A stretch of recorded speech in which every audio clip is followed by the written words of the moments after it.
What's up guys, this is Elton. Welcome back to my channel.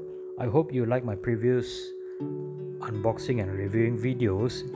Yeah, there was a lot of hesitating and stuttering, and please forgive me as I'm still very new to this.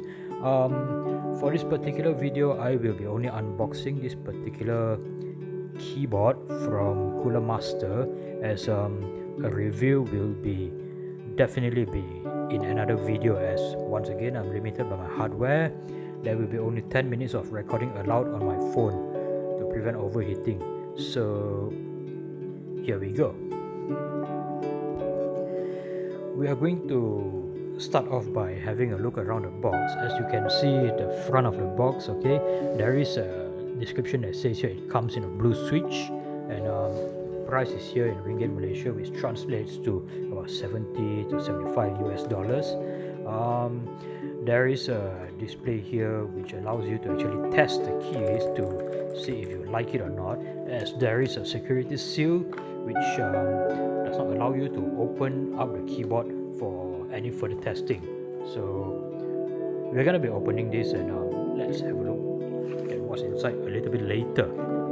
Okay, description wise, yes, it's written brushed aluminum design, which is a very nice finishing, highly likely scratch proof, as this finishing is used a lot in the automotive industry, in the machinery, and obviously furnitures as well.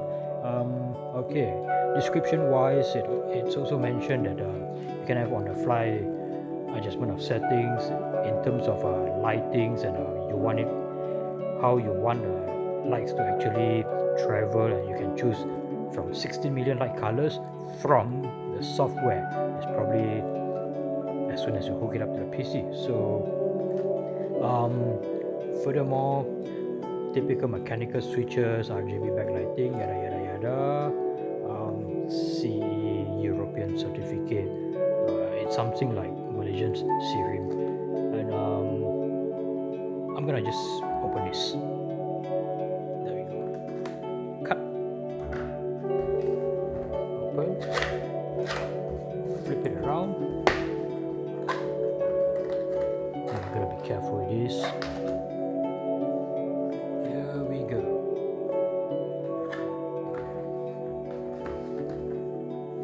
So, typical protective packing to prevent damage during logistics. Okay, I'm pretty sure you can lift this up. Nice and solid. So I'm gonna pick the keyboard up.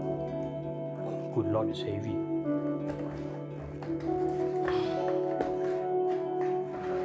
As soon as I pick this up,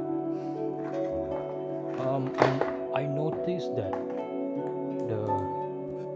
the cable behind the keyboard is not detachable, so you're going to have to be very careful on how you place this keyboard and how you store it. You don't want this to actually break. Okay, blue switches. Let's just pull one of these off. There you go. Not sure if they're from Cherry or something. I'm gonna have to check that online. So as I mentioned earlier, brushed aluminum finishing, kind of sexy. This might be made in China, I'm not sure. There's a problem with the casting. It's a little bit off, you can see slight marks. You can actually remove these marks by rubbing it with a wet cloth. Overall, the bottom is a little bit plasticky. So let's just test the keys.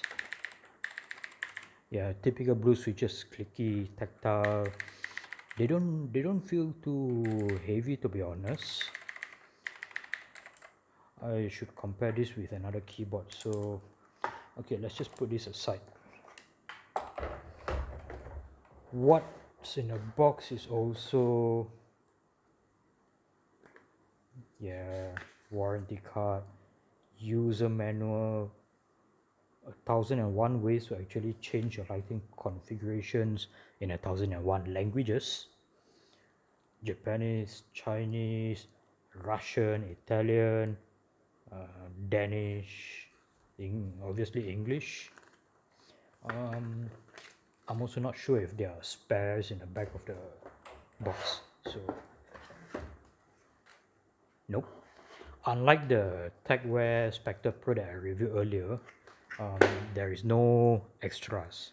So keycap puller, switch puller is provided with this keyboard, and yeah, that's pretty much about it. So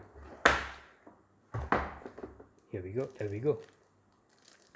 There will be a product test and review in my next video, and I hope you subscribe, and it will be uploaded probably a day or two after this particular video is done. So once again, thank you for watching. If you like my videos, kindly subscribe to my channel, and there'll be more to come. Arigato.